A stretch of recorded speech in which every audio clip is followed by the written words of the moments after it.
Hi, and welcome to another episode of Why Australia.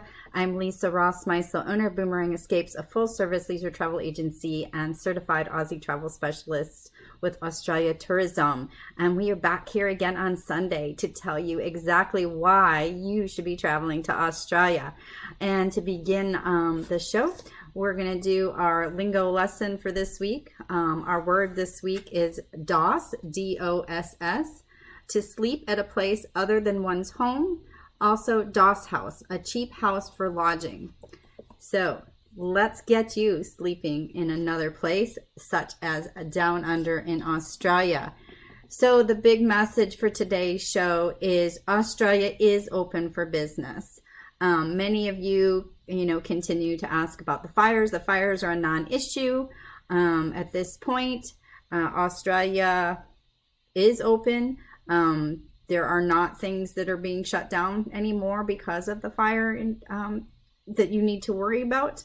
Also, the other thing that you've asked periodically and over the course of the situation is how can you help? And really the best way to help Australia, besides your monetary donations, which I'm happy to provide links for, is to visit her, schedule a trip for the next 6 to 12 months.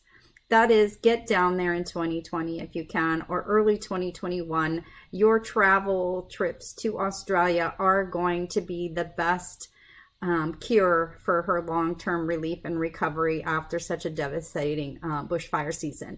And it is a natural occurrence down there. These things happen pretty much every year with them when they get into the high heat of the summer months of November and December, January, all those, and February when the heats up, the fires go. Sorry. So I want today to highlight the fact that there is nothing like Australia. She is a large, beautiful country with a vast and diverse landscaping, whether you're going from the East Coast to the West Coast, from the North to the South.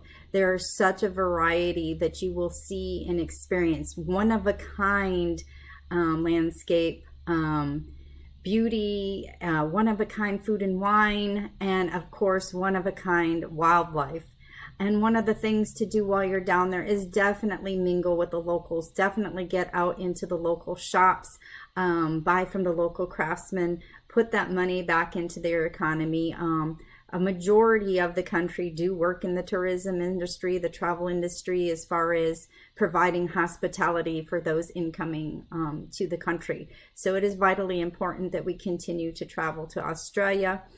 And we're going to showcase, I'm going to just talk about some of the regions and give you some highlights of just the different things. Some of these are ones that were affected by the fires.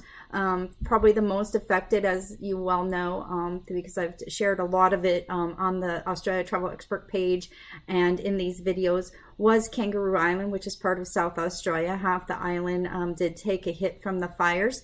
Also, the upper northeast of Victoria, which really is not a touristy destination, but they were affected, so the wildlife were certainly affected there. And then regions along New South Wales, north of Sydney, up in the Blue Mountain area, and then earlier on, actually earlier before all this became really popular, fires had started in Queensland, which has greatly recovered since then. And you will even see, I get daily pictures from Kangaroo Island from my tour operators down there, particularly Exceptional Kangaroo Island, which I know I've mentioned to you. They see the growth coming back, the animals are there and coming out. So everything is good to go. So what I'd like to talk about is, like I said, let's talk about South Australia. South Australia's nickname is the Wow State. That's for wine, outback, and wildlife. So you really can get all three in an experience here, and I would highly recommend just visiting South Australia, even maybe come into one of the main cities and then go spend the bulk of your time in South Australia, because there is such a diversity in this week, going from her north part, which has the outback experience, the wine and food scene in the thing, and then down south to Kangaroo Island for the wildlife. So there are over 200 wine cellars in South Australia. South Australia provides probably 60% of the export of wine.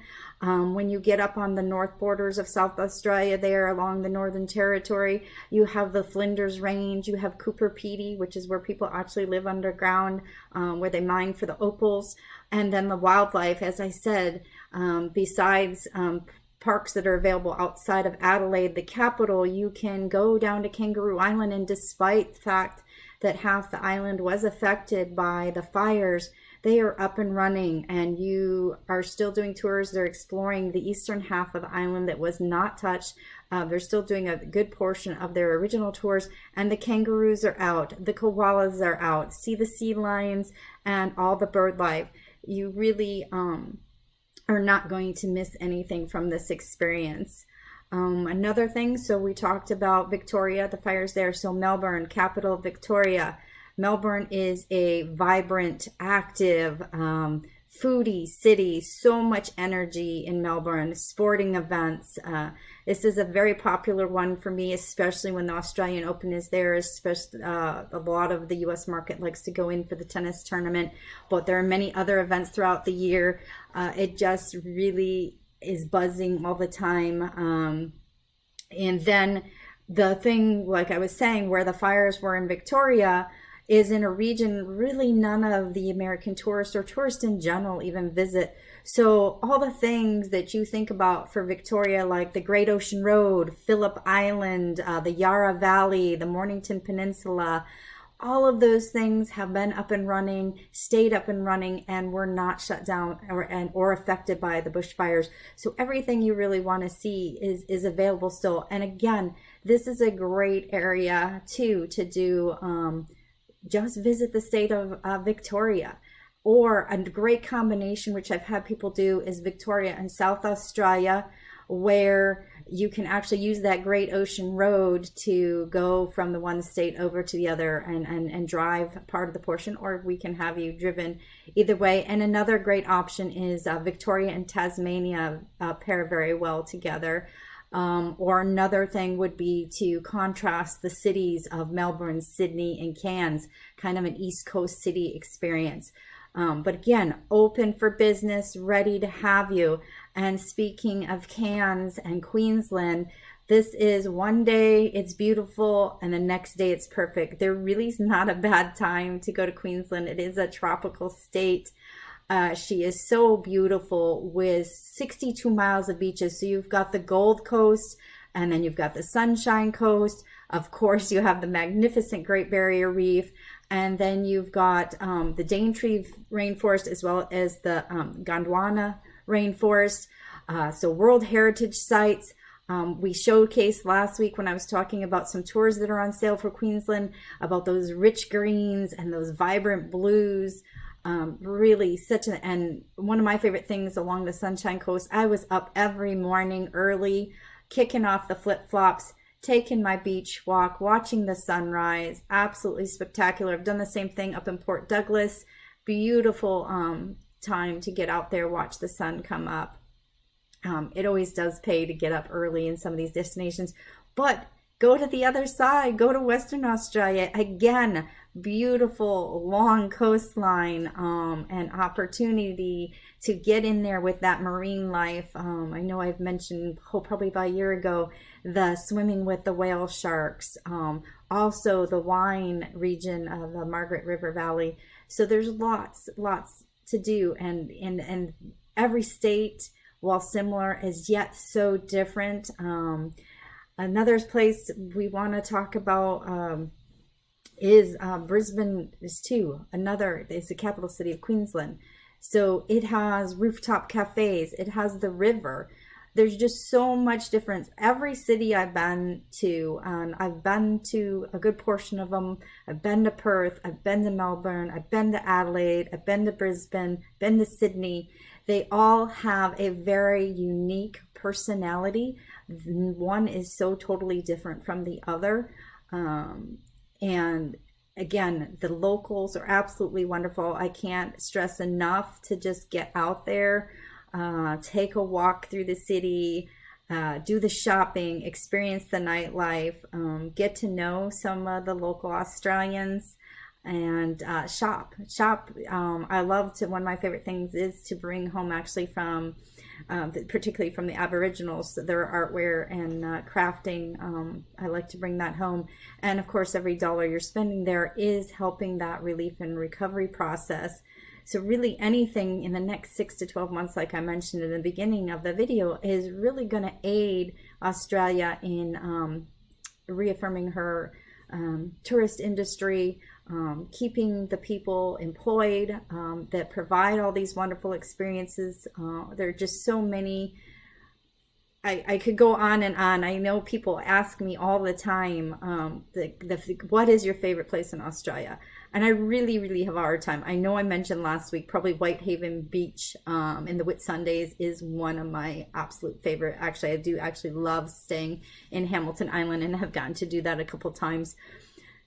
So, but in general, every time I go to Australia, she completely outdoes herself again. And to me, one of the most fabulous experiences was actually getting into the Northern Territory, because to me, that rugged red earth backdrop was really kind of how I envisioned what Australia was about, more of an outback experience, plus also getting really in touch with the Aboriginal culture and seeing the rock art, the paintings, just learning more about how they use the land and survived and things. It's just really incredible stories. If you take the time, and speaking of time, I highly recommend the more the better, but it's something can be done in 2 weeks. So like when I just mentioned the 3-city contrast on the East Coast, that's something that can be done in a 2-week time frame. And of course, if you're just visiting a single state or territory, we certainly can do a 2-week experience there. But another popular thing for 2 weeks that we mentioned in one of our videos on how to do Australia in 2 weeks is where you do a reef, rock, and city experience, which would be visiting Sydney, visiting Uluru, and going up to the Great Barrier Reef and the Daintree Rainforest. So lots of opportunities. Of course, the more time you have, the better. Every trip you go down there is going back. And if you want to even get more specifically into helping with your trips down there, I do have suppliers that have arranged trips where you're having hands-on experiences that are actually directly impacting the conservation efforts, directly impacting the wildlife recovery.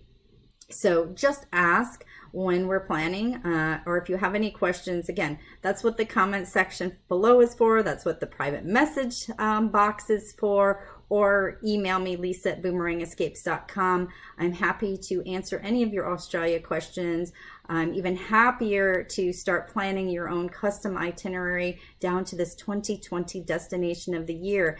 And if you happen to be a Bachelor fan, I do keep watch of these reality shows because they are always going to such incredible destinations. And last Monday, and again this Monday when the show airs, that was filmed in the Gold Coast, so up in Queensland. So take a peek, see how beautiful it is. And if you want to know how we can incorporate your passions into your Australia vacation plan, then reach out, contact me, and we'll get started. All right, enjoy the rest of your Sunday. I will see you again real soon. Again, this is Lisa Rossmeissl, owner of Boomerang Escapes, and your certified Aussie travel specialist. Take care.